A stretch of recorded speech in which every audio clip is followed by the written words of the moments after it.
Je suis très heureuse d'être là, merci de me recevoir. Je suis Laetitia Daché, je suis danseuse et chorégraphe.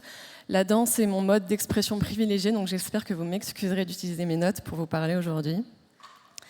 Donc je travaille pour des lieux, des artistes, des marques. Je dirige aussi ma compagnie de danse qui s'appelle Contra, c'est O-N-T-R-A, qui est assez jeune. On a créé une première pièce qui s'appelle In the Distance, qui est un triptyque sous forme de court-métrage qui tourne depuis cet été dans des festivals internationaux et pour laquelle on a reçu une vingtaine de récompenses. Alors quand vous voyez une personne danser comme je vais le faire dans quelques minutes, vous vous demandez peut-être pourquoi fait-elle ça ? Qu'est-ce qui nous fait prendre la voie artistique et qui nous fait y rester ? Et quels sont les moteurs de la création ? Alors bien évidemment, ça peut être beaucoup de choses. En quelques minutes, je vais vous parler de ce qui me porte et comment ce que j'appelle le temps étiré, et c'est le thème de cette intervention, est un des essentiels de la voie artistique pour moi. Alors au départ, il y a l'élément passion. On découvre la danse jeune. C'est un mode d'expression qui peut être plus simple que s'exprimer avec les mots. Et puis il y a la scène, cet espace qui a un caractère sacré où tout est amplifié. Tout ça participe d'une passion qui se développe et qui est stimulée par la satisfaction physique de bouger, de prendre l'espace, de repousser les limites du corps. Ensuite, je crois qu'il y a l'élément de la curiosité, indispensable dans une démarche de création. Elle est le préalable à l'inspiration. C'est une posture face au monde, d'ouverture, d'absorption comme une éponge, de soif de stimulation aussi, par la contemplation, l'observation, la lecture, l'écoute, et par sa relation à l'autre. Alors cette dernière est peut-être un petit peu plus surprenante. Pour moi, elle est essentielle. La relation à l'autre est indissociable de ce qui nous touche. Ce qui nous amène à l'élément suivant, la sensibilité.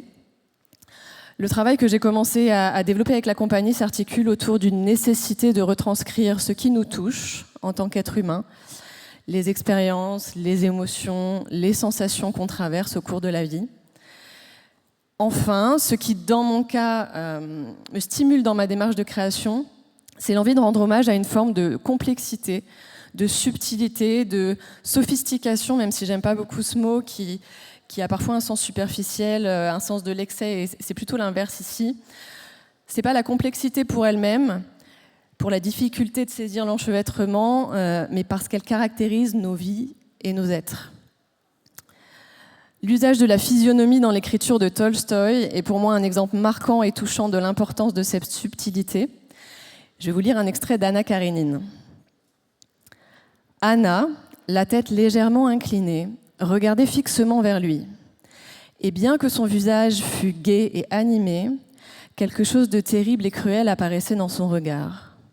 Elle sourit et, en dépit de cette expression de terreur qui l'avait surprise un instant auparavant dans ses yeux, il était si transporté de bonheur qu'il ne pouvait détacher d'elle son regard. Tolstoï nous explique ici qu'Anna n'est pas juste gaie ou juste terrifiée.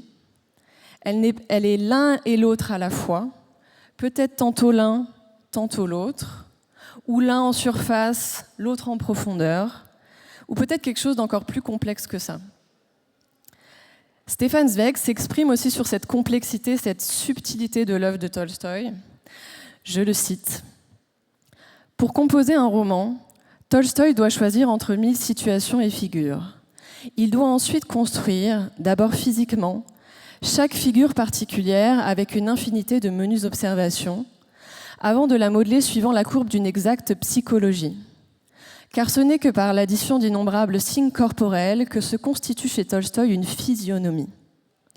Chaque être humain est le résultat de 1000 détails, et chaque détail est le résultat de l'observation d'autres faits infinitésimaux, car avec la froide et impeccable exactitude d'une lentille grossissante, il approfondit chaque symptôme révélateur du caractère. » Magnifique. La musique est pour moi une incarnation de cette subtilité, et c'est d'ailleurs à partir de la musique que je conçois le mouvement. Dans mon écriture chorégraphique, le mouvement sert à incarner les différentes lignes et dimensions de la partition, ou à la compléter à la manière du contrepoint. Les aspects multidimensionnels de la musique et ce qu'ils expriment constituent l'essence du mouvement. Le mouvement sert à dépeindre ce qui nous touche et ce qui nous rassemble en tant qu'être humain. Alors, nous avons identifié des éléments qui nous guident vers la voie artistique, la passion, la curiosité qui va de pair avec l'inspiration, la sensibilité et la subtilité. J'aimerais ajouter un 5e élément, l'attention, qui est pour moi quelque chose de différent de la curiosité. C'est un mot très utilisé dans nos sociétés connectées. Je fais ici référence à un type d'attention spécifique. Je vais vous lire une citation de la philosophe Simone Weil, qui accorde, vous allez le voir, elle aussi beaucoup d'importance à l'attention. Combien de fois la clarté des étoiles, le bruit des vagues de la mer, le silence de l'heure qui précède l'aube viennent-ils vainement se proposer à l'attention des hommes ? Ne pas accorder d'attention à la beauté du monde est un crime d'ingratitude puni par le châtiment d'une vie médiocre. Madame Veil est peut-être un peu dure, mais vous avez l'idée. Dépeindre les 1000 détails d'un visage, contempler les 1000 recoins d'un paysage, ça prend du temps.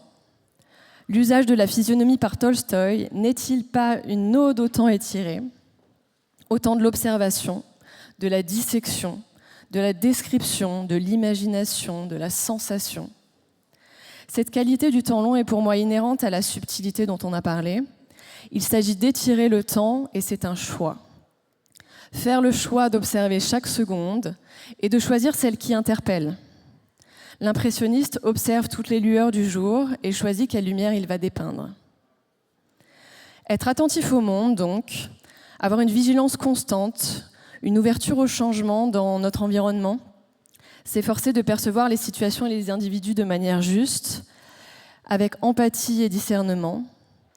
Cette subtilité, cette attention, son lien avec une idée de justice, c'est aussi ce qui m'a amené à l'initiative d'un événement dédié à la création chorégraphique contemporaine et aux femmes chorégraphes, moins dans une approche militante que dans un esprit de bienveillance, de pragmatisme et de partage.